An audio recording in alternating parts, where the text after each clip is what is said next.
The Textile Inquiry Committee says that we are getting much less cloth than we had even under a foreign government in the year 1938-39. Only one conclusion can be drawn from this statement of the Textile Inquiry Committee in its report. I have great respect for his intelligence, and I know that the meaning of the report will not have been lost on him.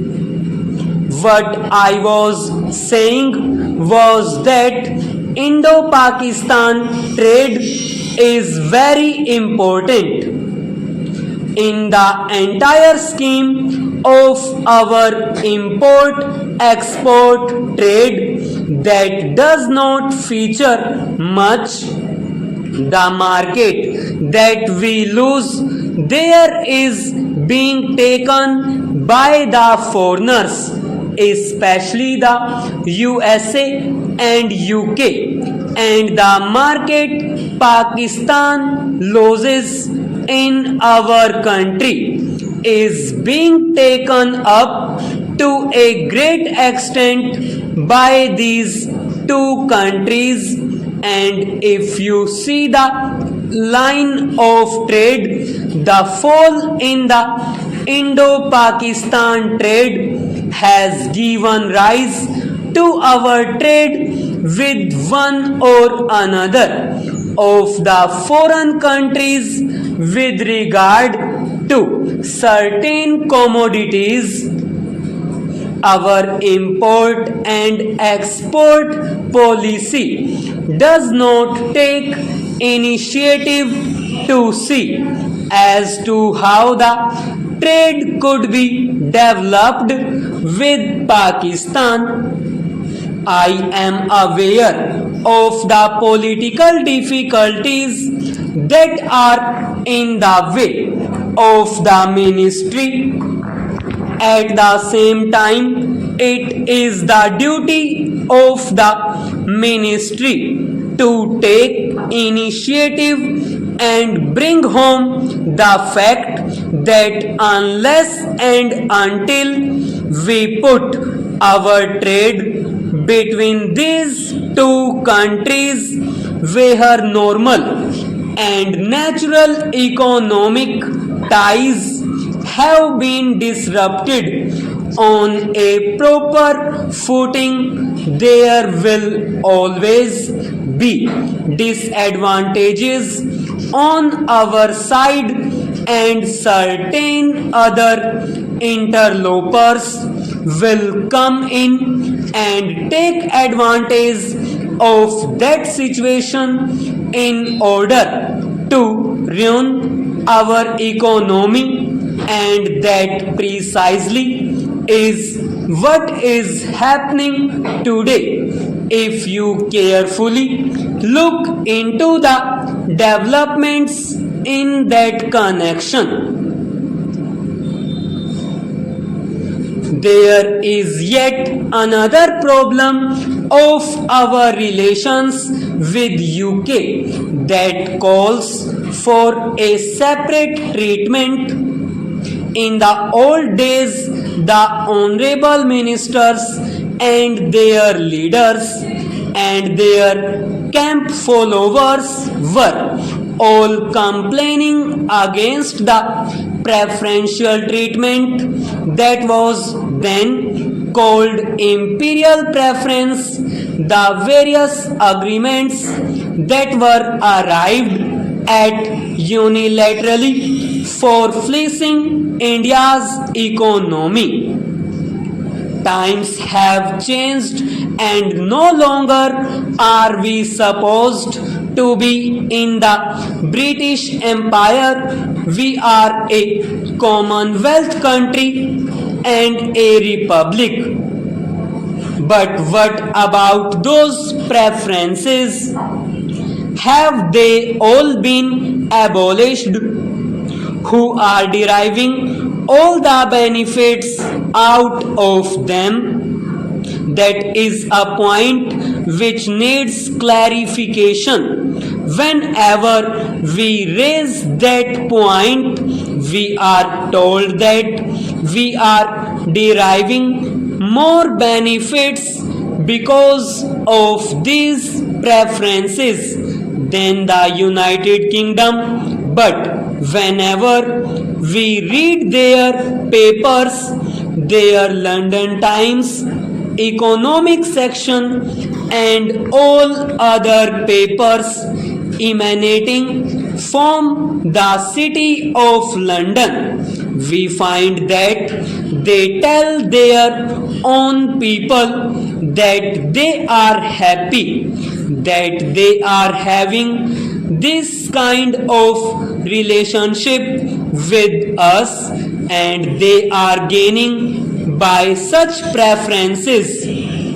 Now are we to understand that we are both gaining as a result of these preferences?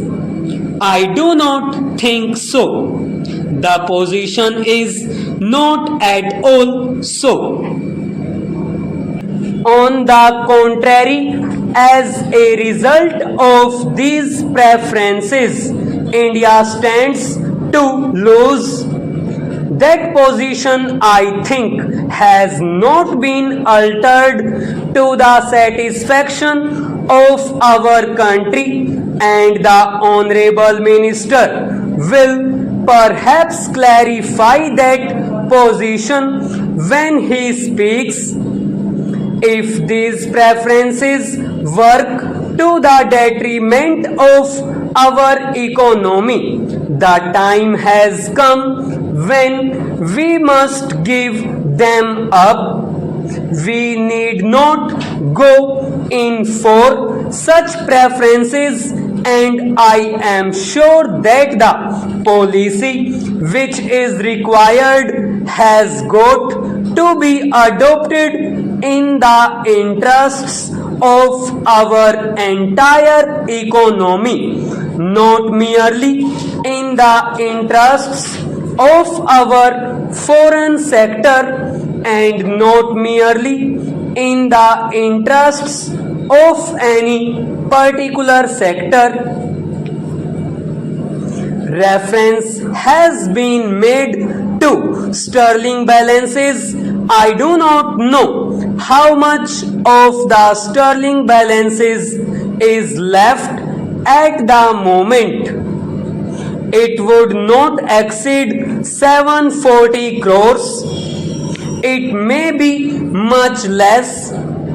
A large part of our sterling balances had been expended with a view to meeting the deficits in the balance of payments.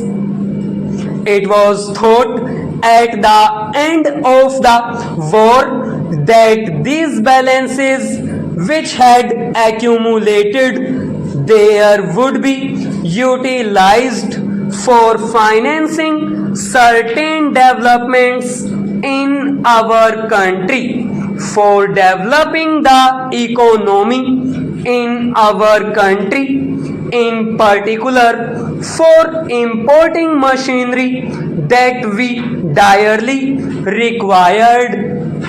After the termination of the war, the reverse process took place. I would only mention what Sir Winston Churchill, the Prime Minister at that moment, has written in his war memoirs. He is very bitter about India's claims on sterling balances. He says that he does not like at all that India should make demands on the sterling balances. He thought that he had saved India, and therefore India had no right to claim the sterling balances. This is how he has written, although he does not use the same blunt words, but he makes it very clear. Here is the British Prime Minister who would not like a penny out of the sterling balances to be paid to India, but circumstances have compelled him to do so many things. Similarly, he has been forced to accept a position where sterling balances had to be paid under certain agreements in installments, and we all know that. But you see that large chunks of the sterling balances had been spent for meeting the deficit in the balance of trade. A much bigger amount has been spent for meeting the deficit in the balance of payments, including such items as pensions. You know, we have a tapering annuity out of which pensions are paid, and that money is paid from the sterling balances. Therefore, it is a scandalous thing that these balances had been spent not for the development of the economy of our country, but for meeting certain liabilities which we might have just as well avoided, and liabilities which we should not even recognize. For instance, the liabilities with regard to pensions and all that. It is no use trying to explain the position in great details regarding the sterling balances in our country.